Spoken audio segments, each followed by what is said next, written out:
Hello guys, I hope you are doing really well. Today I have with me JBL Tune Beam earbuds, and in this video I am going to show you how to fix the connection problem for these earbuds with Android device. So let's start. So first of all, I will open the Bluetooth settings on my Android device. I will bring down this quick panel and here is the Bluetooth icon. I will press and hold it like this. It will open the Bluetooth settings. First of all, I will turn on the Bluetooth and here you can see it is showing JBL Tune Beam.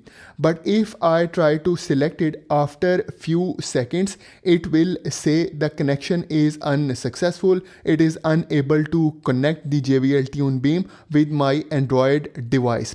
So then I will show you what steps you have to take. So here you can see it is saying couldn't connect.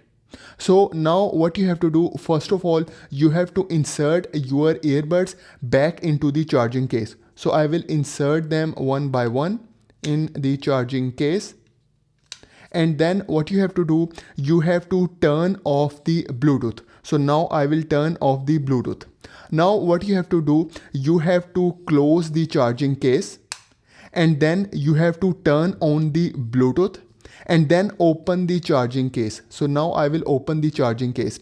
So now here you can see it is showing JBL Tune Beam, and now this time if I try to connect it, for example, now I try to connect it, it will get connected successfully this time. So now here you can see JBL Tune Beam is now connected with my Android device. If you want to check it, you can also check it through the JBL headphones app. So I will go out of the Bluetooth settings and then I open the JBL headphones app.